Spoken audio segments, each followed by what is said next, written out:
Olá, daremos continuidade ao estudo dos filósofos pré-socráticos, agora analisando o pensamento de Heráclito e Parmênides. Pensamentos esses bem opostos, que irão marcar aqui uma dualidade que só será resolvida posteriormente com o filósofo do período clássico, que vai ser Platão, que será objeto de estudo em umas aulas futuras. É, Esses dois filósofos, gente, eles vão marcar aqui uma busca do arqué, que é aquele tema que nós já estamos trabalhando já com outros filósofos, já introduzimos em outras aulas, que é qual o princípio originário do universo, o que gerou ali, né, o universo dentro da própria natureza. Então esse vai ser o principal objeto de estudo desses filósofos, como nós já estamos vendo, e veremos então qual vai ser a resposta que vai ser dada por cada um deles. Tranquilo?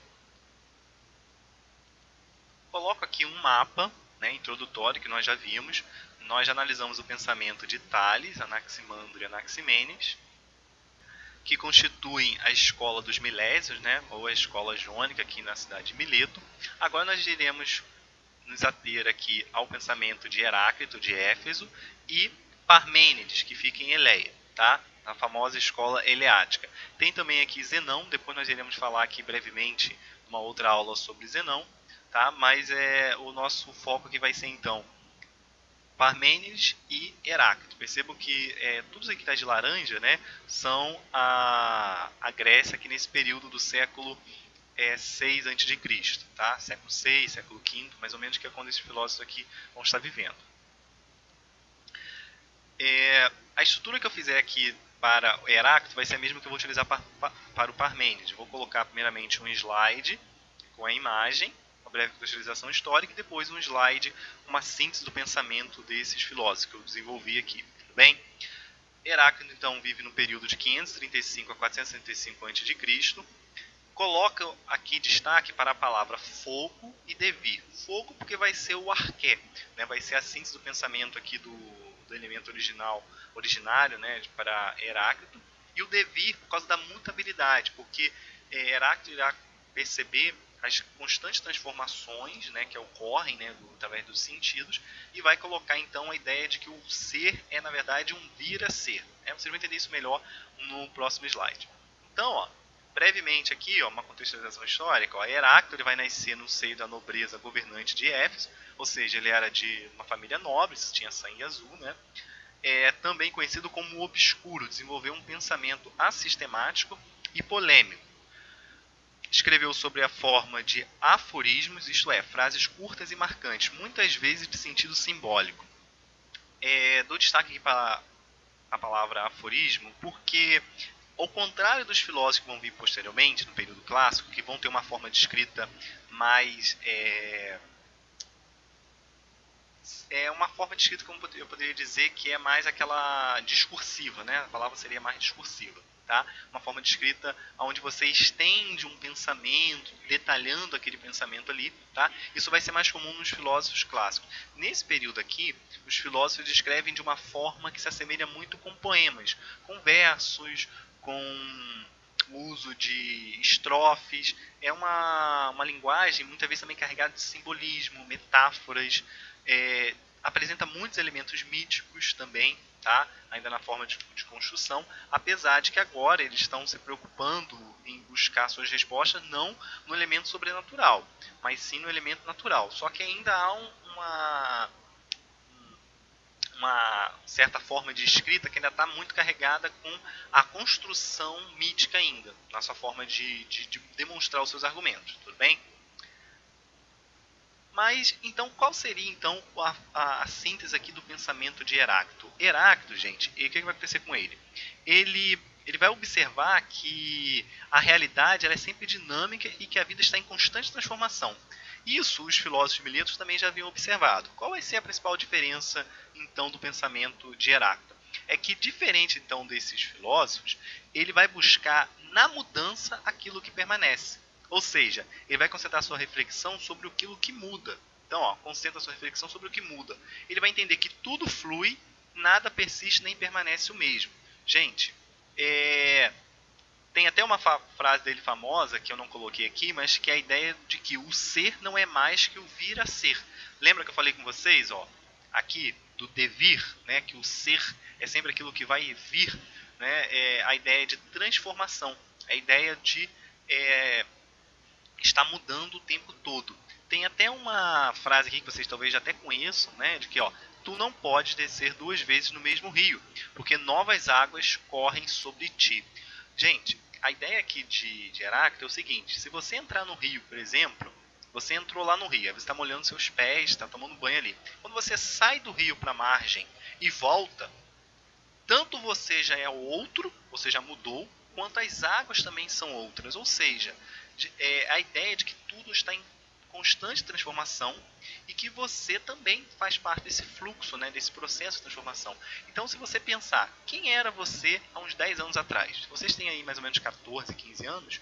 Há uns 10, 15 anos atrás, uns 10 anos atrás, né, vocês eram uma criança. Hoje vocês já são adolescentes. Daqui uns 10, 20 anos vocês serão outras pessoas. Não somente outras na aparência, mas também na mente. Né? Vocês hoje já pensam de forma diferente do que pensavam um tempo atrás. E irão também pensar de forma diferente daqui a algum tempo. Talvez hoje o que você tem como certeza, como visão de mundo, vocês vão mudar com o tempo. Então, Heráclito ele observa essas constantes transformações, essas mudanças, e coloca então o seu foco na mudança, na transformação. Além disso, o Heráclito ele vai perceber também, né, ele vai observar como que existe uma relação de opostos na natureza. Então, a ideia de frio, calor, seco e úmido, né? Mas só que ele vai radicalizar essa observação, conferindo um papel essencial ao conflito em sua cosmologia. A ideia aqui dos opostos, gente, é como se estivessem brigando. Então, é como se fosse uma luta, né, de forças contrárias. Isso aqui, na filosofia, a gente chama de realidade agonística. A ideia da luta entre o bem e o mal, o belo e o feio, a justiça e a injustiça, né, o racional e o irracional, a alegria, a tristeza. Vários outros exemplos que eu poderia dar para vocês aqui desse embate. Então, é muito comum isso nos filmes de Hollywood, né? Você sempre vê aquela coisa do mocinho, né, da mocinha, né, a ideia de luta, né, entre os opostos, né? Na verdade, a ideia de mocinho, vilão. Então, Heráclito vai perceber isso. Né? Ele tem uma mentalidade muito dualista na sua forma de entender isso. Tanto é que é dele também a famosa frase, né, de que a luta, ou seja, essa guerra entre os opostos, vai ser a mãe, a rainha e princípio de todas as coisas. Tudo bem? Como ele está falando muito de mutabilidade, transformação, fluxo, ele vai colocar como o arqué, como o principal elemento, o fogo. Porque o fogo, gente, ele vai governado por constante movimento. Porque perceba, se você hoje está mudando, você não é mais quem era antes e nem amanhã vai ser quem você seria daqui uns 10 anos, por exemplo, então ele vai perceber a ideia do movimento. Aquilo que a gente estuda em física, né, quando a gente fala lá da mecânica, que a mecânica se preocupa com os movimentos, a gente pode dizer que Heráclito aqui, ele também está se preocupando com a mecânica, mas no sentido filosófico. Né? Ele se preocupa com o movimento, não naquela descrição lá que a gente estuda em física, né? Quando a gente vê a cinemática, as leis de Newton, mas ele está aqui se preocupando com o movimento no sentido mais filosófico, que é a passagem constante dos seres. Os seres estão sempre em movimento. Então, sempre a ideia de uma dinâmica aqui, tá? Então, aqui existe... É importante também destacar para vocês, gente, é uma coisa que eu já falei várias vezes, muitos físicos bons, né, lá na física, né, quando a gente estuda física, muitos desses físicos famosos, eles têm um conhecimento de filosofia muito profundo, porque a física nasce da filosofia e muitas vezes está em constante diálogo aqui com a filosofia, tudo bem? Então, gente, como ele coloca o fogo e está falando de mobilidade, é daí também que essa escola heraclitiana vai ser chamada de mobilista, tá? Porque mobilista de movimento, tá? Porque ele está aqui então focando não nas coisas que são estáticas. Nós vamos ver no pensamento de Parmênides que o foco é totalmente diferente, tá? Ele vai estar preocupado não com as coisas que mudam, mas com as coisas que permanecem, tá? Então a gente pode então definir o pensamento de Heráclito como um pensamento de movimento, um pensamento aqui de mobilidade. Só para fechar aqui a ideia do fogo, né? O fogo ele como em constante movimento, então ele forma os outros elementos. Então o ar, né, seria o que é movimento, a água, a terra, todos os outros elementos estariam saindo desse movimento do fogo. Tá? Essa é a ideia de Heráclito. Vamos então agora para Parmênides. Contrário a Heráclito, que se preocupa com o movimento, né, Parmênides vai focar a sua busca do arqué no ser, ou seja, ele vai buscar a essência nas coisas que são estáticas, tudo bem? Coloco aqui uma breve contextualização histórica de que ele nasce em Eleia, né, ou Magna Grécia, no seio de uma família nobre. Então perceba que esses filósofos aqui também, muitos deles nascem de famílias, né, com condições, né, e até sempre, né, ao longo da história vocês vão ver casos de pessoas que tiveram uma boa educação porque tiveram boas condições para ter acesso a isso. Tá? Então, ó, para muitos foi o principal filósofo pré-socráticos, exercendo grande impacto no pensamento de Platão, como veremos posteriormente, que o chamava de Grande Parmênides. Suas reflexões sobre o ser constituíram os primeiros passos da ontologia e da lógica, tá? Que são duas áreas aqui da filosofia. Vamos então aqui tentar esmiuçar brevemente um pouco do pensamento aqui de Parmênides. Então nós já vimos que Heráclito trabalhava com a mobilidade. Se o pensamento dele vai ser, né, oposto, ele vai estar se preocupando então com as coisas estáveis. O que acontece com Parmênides? Parmênides ele vai fundar uma forma de pensamento que na filosofia vai criar um embate que até hoje se discute, que é a ideia de você ver o mundo a partir das ideias, que é uma visão idealista, ou de ver o mundo a partir dos sentidos, que seria uma forma empírica. Então, Heráclito está muito preso com uma ideia de arqué baseada nos sentidos, a partir o quê? De uma forma empírica. Então, você entende o mundo a partir do empirismo. Já Parmênides não. Parmênides ele procura entender o mundo a partir das coisas que são estáveis, nas ideias, onde que, os sentidos não afetam, né, essa pureza de ideias. É por isso que está escrito aqui, ó, Parmênides opta por escutar o que lhe dizia a razão e não os sentidos, e entendia como equivocado conceder importância aos dados fornecidos pelos sentidos e buscar a essência naquilo que não é essencial. O que Parmênides ele vai, né, bater de frente com os pensamentos de Heráclito e vai chegar a dizer que o pensamento de Heráclito é muito baseado não somente na questão do movimento, mas também numa forma enganosa. Lembra lá que nós já falamos sobre a diferença de episteme para doxa? Episteme é aquele conhecimento científico, mais racional, e doxa seria a opinião, o senso comum. Parmênides chega a dizer que o pensamento de Heráclito, por ser baseado no movimento, é um pensamento baseado nas aparências, né, como nós já vimos, mas na opinião. Então ele vai considerar a via de Heráclito como uma via enganosa. Tá? Então, né, sabe aquela pessoa que tenta bater de frente com o outro, né? Mais ou menos o que Parmênides vai fazer aqui.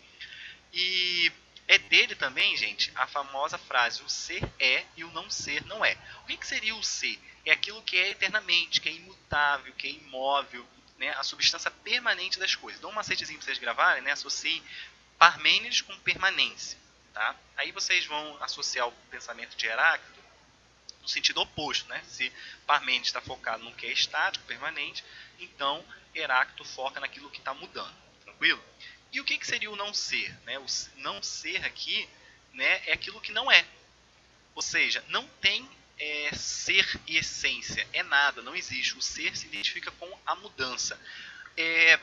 Para Parmênides, desculpa, ele pensa o seguinte, peraí, se o mundo ele vai surgir de alguma coisa, ele tem que surgir e se transformar a partir de algo que seja estável, que gere estabilidade. Como que eu posso dizer que um ser, né, que o mundo ele pode ter criado de algo que é totalmente instável, que está em constante transformação e mudança? Eu só posso acreditar naquilo que é. Tá? Isso aqui, gente, é tão profundo assim, que se vocês pararem para pensar, por exemplo, em religiões como o cristianismo, vocês veem essa ideia presente. Então, por exemplo, quando Moisés pergunta para Deus, quando me perguntarem sobre o Senhor, quem eu vou dizer que o Senhor é? Aí Deus responde para Moisés, né? Você vai dizer que o eu sou o que sou, ou seja, eu sou, Deus é. Então essa ideia cristã, ela também é uma ideia que está na filosofia, que é o seguinte, o ser, né, que existe, né, e que da onde tudo possa surgir, ele tem que ser um ser estável. Ele não pode ser um ser que está em mudança. Tanto é que depois Aristóteles vai falar sobre o motor imóvel, né, de que o universo ele surge de um motor imóvel que gera movimento para os outros seres. E depois de Aristóteles, né, um filósofo lá no período medieval, vai ser Tomás de Aquino, ele vai pegar essas ideias e dizer que Deus seria esse motor imóvel, da onde todo movimento vem a surgir. Tá? Eu estou aqui dando uma contextualização geral para vocês entenderem como que pensamento esse embate entre Heráclito e Parmênides, né, ele vai influenciar depois outros filósofos, outros pensadores ao longo da história. Mas a ideia é o seguinte: para Heráclito, o mundo, né, o arqué, estaria nessa mudança, nessa constante transformação. Enquanto que Parmênides ele vê essas mudanças, essas transformações como algo ilusório, como algo que é não essencial. Porque o essencial mesmo ele é estável, ele é permanente e ele não muda. Tranquilo? Então é basicamente essa dualidade de pensamento aqui que eu queria falar com vocês hoje. Tá? Deixem tudo anotado aí no caderno e depois, umas outras aulas, daremos prosseguimento então a outros filósofos pré-socráticos e também depois entrando posteriormente no período clássico. Valeu, gente? Então, até uma próxima.